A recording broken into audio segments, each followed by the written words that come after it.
साथ में हमारे जो अध्यक्षता कर रहे प्रोग्राम की परम आदरणीय बड़े भाई सुमेर जांगड़ा जी, जो बहुजन समाज पार्टी के प्रत्याशी हैं, दिन रात लगे हुए हैं, उनको भी जो बलवान बोध जी और तमाम साथी ग्रोवर साहब उनको पगड़ी से सम्मान करेंगे।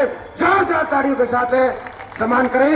बहुजन समाज पार्टी जिंदाबाद, भाई सुमेर जांगड़ा जिंदाबाद, भाई सुमेर जांगड़ा जिंदाबाद, भाई कुंवर मावती जिंदाबाद। तो मैं ज्यादा ना कुछ ना कहते हुए मैं आज अपील करूंगा, बाकी हमारे दिल्ली से विजय बोध जी भी पहुंचे, उनके लिए जोरदार तालियों के साथ स्वागत है। और माफी चाहूंगा, समय का अभाव है और मैं अपील करता हूं कि आज के चीफ गेस्ट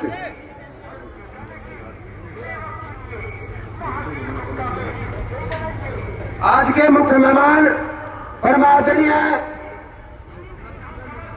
पूरे भारत के अंदर जहां दलितों पर एट्रोसिटी होती है, चाहे महाराष्ट्र में अभी 2 महीने पहले जो हमारे दलित समाज के 8-9 साल के बच्चों को मार दिया गया, चाहे शेखपुरा असंध के अंदर गुरुदास मंदिर में, गुरु वाल्मीकि मंदिर में सत्संग कर रहे थे, वहां के लोगों ने गोली मार दी, तो वहां साथी जो वीर गति को प्राप्त हो गए।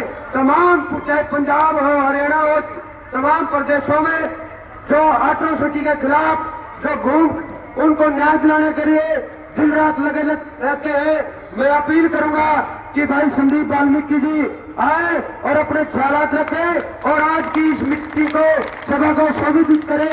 बहुजन समाज पार्टी जिंदाबाद, जिंदाबाद जिंदाबाद, भाई कुंवर मावती जिंदाबाद, जिंदाबाद जिंदाबाद, भाई संदीप वाल्मीकि जिंदाबाद, जिंदाबाद जिंदाबाद, भाई संदीप वाल्मीकि जिंदाबाद, जिंदाबाद जिंदाबाद। विधायक जी, पहले तो मैं आप लोगों से माफी चाहूंगा कि आप सुबह से इंतजार कर रहे हैं। मेरे साथ एक समस्या हो जाती है, मैं जब निकलता हूँ कहीं से और डीएसपी का काफिला चल रहा हो ना, सारे गाड़ी को पहचानते हैं, 3 कैंडिडेटों ने पकड़ दिया रास्ते में, अपने उनमें रोड में, और दूसरों के भी चल रहे थे, जाम बहुत लग रहा था। सबसे पहले तो माफी चाहूंगा आप लोगों से। और ये जीत का आगाज है कि आप सुबह से बैठे हुए हो, आप लोगों ने ठान लेके जांगड़ा साहब को विधायक नहीं मंत्री बना के रहोगे।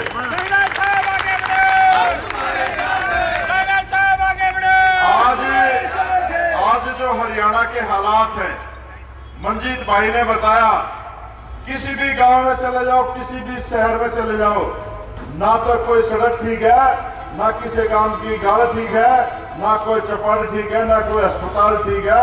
हाँ, थाना में जरूर अत्याचार हो रहा है गरीब लोगों पे, लूट खसोट मचा रखी पूरे हरियाणा में। और ये जो सरकार, मौजूदा सरकार है खट्टर की, ये तो बिल्कुल ही अजीब सी सरकार है। जैसे किसी खेत में उजाड़ दिया गया ना, वो वाला काम हरियाणा में कर दिया भाजपा और कांग्रेस ने मिलकर। और जो हुड्डा की सरकार थी, कांग्रेस की सरकार थी, उसने कितने अन्याय अत्याचार किए, वो 10 साल आपने झेली है। तभी आपने बदली थी कि भाजपा में हो सकता है कुछ ठीक हो, लेकिन वो तो उनसे भी खराब लोग निकले। आप लोगों ने अगर राज लाना है, अगर राज में अच्छे से सुरक्षित रहना है, तो एक ही पार्टी है जिसका राज उत्तर प्रदेश में आज तक याद किया जाता है, बहन कुमारी मायावती का। बहुजन समाज पार्टी एक ऐसी पार्टी है जो हर व्यक्ति को समान अधिकार और समान सम्मान देती है, और किसी पार्टी में आपको सम्मान नहीं मिलता। आप लोगों ने बहुत सारी सभाएं देखी होंगी, बहुत सारे जुलूस देखे होंगे।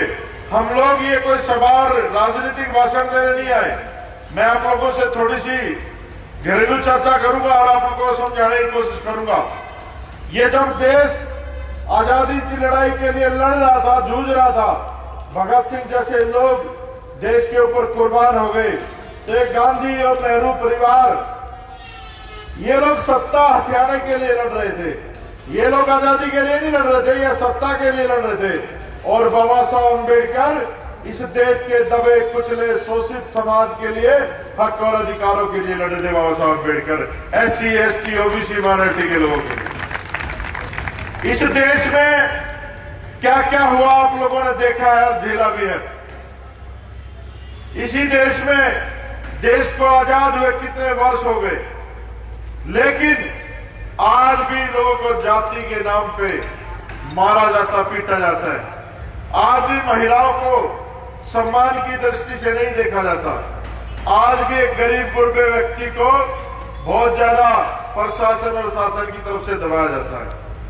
जब एक प्रदेश का मुख्यमंत्री फरसा उठाए कहता कि तेरी गर्दन काट दूंगा, तो एक आम आदमी का इस देश में हाल क्या होगा, ये समझने की कोशिश करनी पड़ेगी आप लोगों को। और जो दबा कुचला समाज है, आज जांगड़ा साहब एक ऐसी पार्टी के प्रत्याशी हैं जिस पार्टी की विचारधारा बाबा साहब अम्बेडकर की विचारधारा है, जिस पार्टी का मैनिफेस्टो देश का कॉन्स्टिट्यूशन है, संविधान है। वो लोग जो इस देश को बनाने में पूरा जीवन लगाया, जिन लोगों ने, उन्होंने कभी नहीं देखा था कि ये भारत ऐसा होगा कि धर्म के नाम पर लड़ाया जाएगा, जाति के नाम पर लड़ाया जाएगा, समुदाय के नाम पर लड़ाया जाएगा, क्षेत्रवाद के नाम पर लड़ाया जाएगा। पूरे देश को इन्होंने बांट के रख दिया राजनीतिक पार्टियों। ये भाजपा और कांग्रेस हमें लगता है अलग अलग पार्टियां हैं, लेकिन ये एक ही परिवार की पार्टियां हैं। एक में दुरानी है, एक में जिठानी है, एक में राहुल गांधी, एक में वरुण गांधी है। ये अलग पार्टियां नहीं है। ये लोग तो वो काम कर रहे हैं कि भाई जब हम खेले तो गुल्ली डंडा और ये खेले तो टूर्नामेंट। इन लोगों ने मजाक उड़ा रखा इस देश का, इस देश की डेमोक्रेसी का मजाक उड़ा रखा है। देश में डेमोक्रेसी नाम की चीज नहीं रह रही।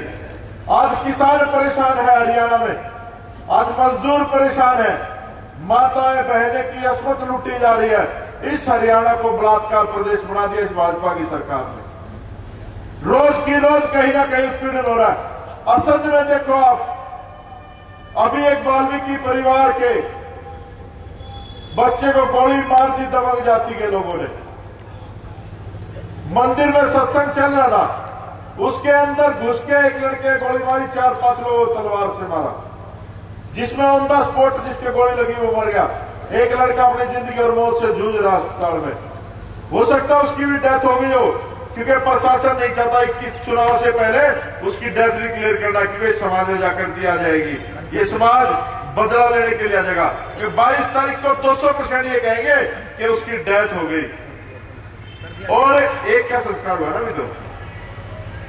और जब हमें पता चला विजय बौद्ध जी और हम जब गए उस गांव में, तो उन्होंने नॉर्मल FIR दर्ज कर रखी थी 751 की। मैं वकालत भी करता था, वकील था CBI का।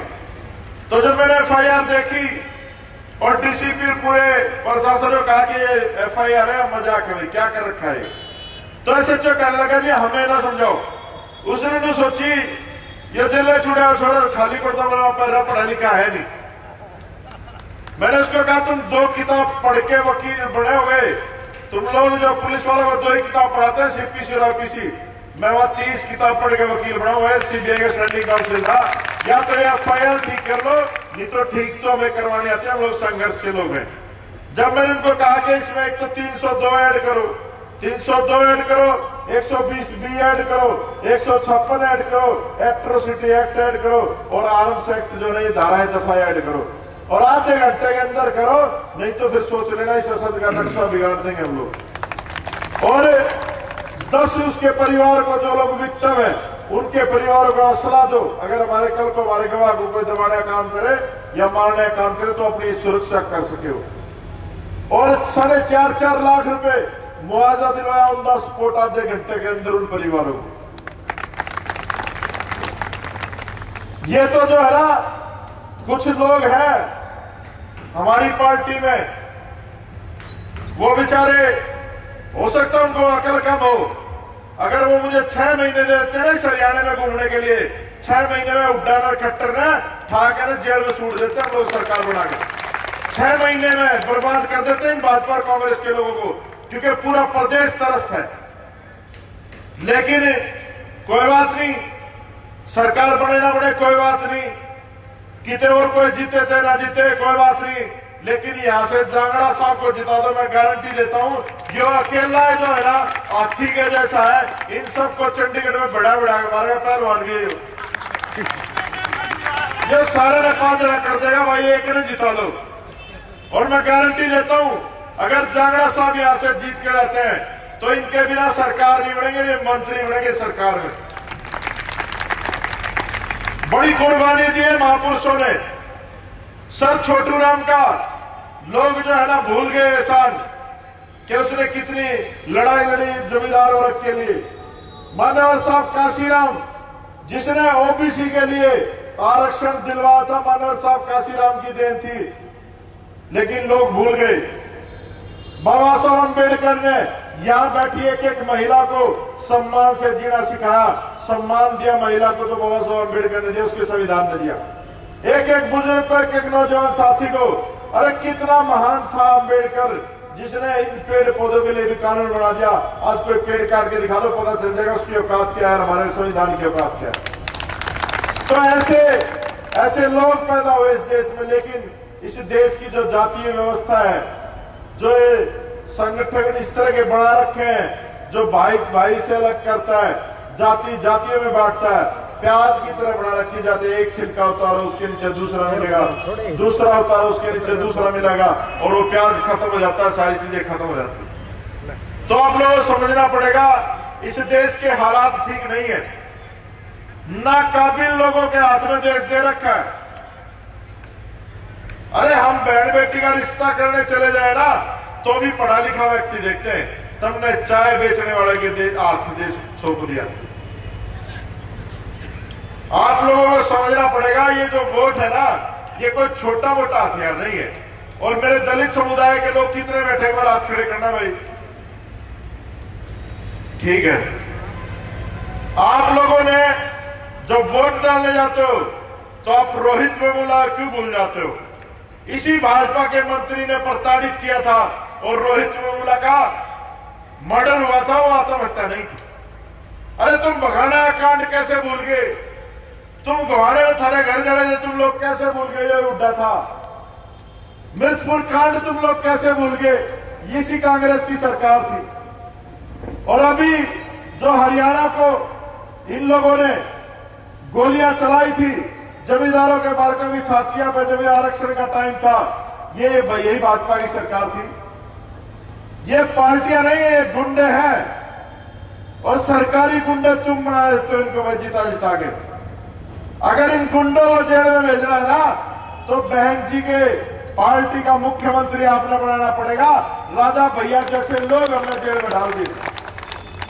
आप लोगों को समझना पड़ेगा कि ये जो पार्टी है, ये जो नीला निशान है ना, ये कोई छोटा मोटा निशान नहीं है। जितने भी इंसानियत के खिलाफ लोग हैं, जितने भी मानवता के खिलाफ लोग हैं, ये नीला लत्ता दिखते रंग की सिट्टी पिट्टी गुम हो जाती है कि अम्बेडकर वाले आ गए, अम्बेडकर वाले। और कितने महान थे अम्बेडकर, कितने महान थे बाबा साहब अम्बेडकर। जब बाबा साहब अम्बेडकर चुनाव लड़े तो कांग्रेस ने एक छोटा सा आदमी उनके आके खड़ा कर दिया चुनाव में, और बाबा साहब उस चुनाव में हार जाते हैं। तो वो जो चुनाव जीतता है वो बाबा साहब को बुलाता है इन्विटेशन देके। बाबा साहब तो बहुत बड़े व्यक्ति थे। तो बाबा साहब से वो कहता कि बाबा साहब मैंने आपको हरा दिया। तो बाबा साहब कहते हैं, मूर्ख, हाथी बैठा हुआ भी गधे से ऊंचा होता है। तो जांगड़ा साहब का नाम सुनते पसीने आ रहे हैं। मैंने बहुत सारी सभाएं देखी, किसी के 10 बालक बैठे हैं, 2 लुगाई बैठी है, किसी के 5 आदमी बैठे हैं, और वो भी पीछे दे बुला रखे हैं। बिना पैसा की भीड़ है भाई, जीत तो निश्चित है जांगड़ा साहब। और मैं आप लोगों को समझाने के लिए एक कहानी सुनाता हूं। एक बार एक गांव में आग लग जाती है, और वो गांव जब पूरा प्रचंड रूप धारण कर लेती है आग, जब गांव जलता है तो एक चिड़िया पेड़ से उड़ती है और जोड़ में जाती है, पानी भर के लाती है चोंच में, और वो उस आग में डालती है। तो 5-7 लफंडर हर गांव में मिलते हैं, किसी के बटोरे फूका, किसी के पराली फूका है, हर गांव में होते हैं ऐसे 5-4 लफंडर। वो उस चिड़िया को देख के हंसते हैं। तो चिड़िया रुकती है, कहती भाई तुम क्यों हंस रहे हो? तो कहते मूर्ख चिड़िया, तेरे चोंच भर पानी से आग बुझ जाएगी क्या?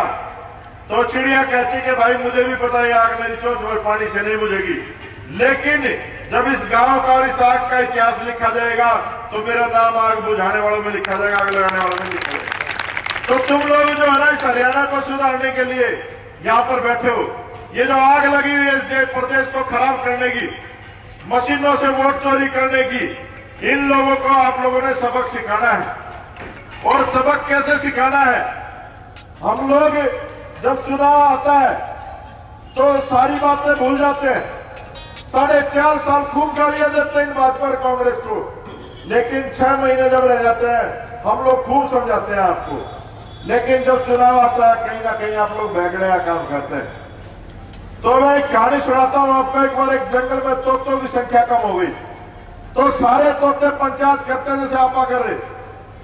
तो एक सैना सा तोता बुजुर्ग से उससे कहते हैं भाई तोतों की संख्या कम होती है, शिकारी जो पकड़ ले जाता है, आप कोई उपाय बताओ। तो बुजुर्ग तोता कहता है मेरी एक बात पल्ले गांठ मार लो और उसे रख लो, आपको शिकारी पकड़ के नहीं ले जा सकता। तो वो कहता है कि शिकारी आएगा, जाल बिछाएगा, दाना डालेगा, फंसना नहीं है। तो सारे तोतों ने बात रख ली कि भाई शिकारी आएगा, जाल बिछाएगा, दाना डालेगा, फंसना नहीं है। शिकारी जब आया जंगल में, उसने देखा भाई सारे तोते सैने हो गए, क्या करूं? उसने सोचा चलो इतनी दूर आए हैं, प्रयास करते क्या पता कोई फंसी जाए। शिकारी आता है, उसने अपना जाल बिछाता है और दाना डालता है। सारे तोते वो बात रखते रखते जाल में आगे बैठ जाते और पकड़ता और ले आता है। तो तोते वाला काम ना करिए भाई, ये 5 साल में शिकारी एक बार आते हैं आपके बीच में। इन शिकारियों से बच के रहना। कल का दिन पहरेदारी करनी है आप लोगों ने अपनी वोटों की, और पहरेदारी वोटा की नहीं है। वो कल जो पहरेदारी है वो वोटों की पहरेदारी नहीं है, वो थारी छोरी की इज्जत की पहरेदारी है, तुम्हारे सम्मान की पहरेदारी है, तुम्हारे आत्म सम्मान की पहरेदारी है। अगर आज आप लोग दुश्मनों को वोट दे दोगे तो कल तुम्हारी बहन बेटी की इज्जत सरेआम सड़क पर जब लुटेगी तो फिर किसके पास न्याय मांगने जाओगे? तो ये जो बैलेट पेपर है, जो ये वोटिंग मशीन है, और जो हम लोग वोट डालते हैं, माननीय साहब श्री काशीराम कहते थे कि ये जो वोट है ना बेटी की इज्जत से बड़ी चीज है। अगर कोई अपनी वोट का सौदा करता है तो अपनी छोरी की इज्जत बेचने के बराबर वो जुल्म करता है, क्योंकि हमारी बहन बेटियों की इज्जत की रक्षा होती है इस वोट से। जब कोई काम हमारे साथ गलत होता तो हम थाने में जाते हैं। थाना कानून की तरह काम करता है और कानून को प्रशासन ऑपरेट करता है, जिनको हम चुन के भेजते हैं। तो ऐसे नुमाइंदे मत चुनना जो लोग हमारी बहन बेटियों की इज्जत की रक्षा ना कर सके। अगर नेशनल क्राइम ब्यूरो का डाटा उठा के देख लोगे ना आप, तो लाखों की संख्या में हर रोज बलात्कार होते हैं इस देश में, लाखों की संख्या में हर रोज एट्रोसिटी होती है इस देश में। उसका जिम्मेदार कौन है? उसका जिम्मेदार प्रशासन है। अरे जब एक विधायक की बेटी भागती है तो पूरा प्रशासन लग जाता है उसे ढूंढने में, लेकिन एक गरीब आदमी की बेटी गायब होती है तो उसे कोई ढूंढने का काम नहीं करता। किसी गरीब आदमी के ऊपर अत्याचार होता है तो कोई उसे दूर करने का काम नहीं करता। तो ऐसे प्रशासन में आप लोगों को न्याय कैसे मिल सकता है? और एक और नए चौधरी पाके हरियाणा, वो पीला पीला सब खंड का बांध है, उनकी पार्टी का नाम बदला है।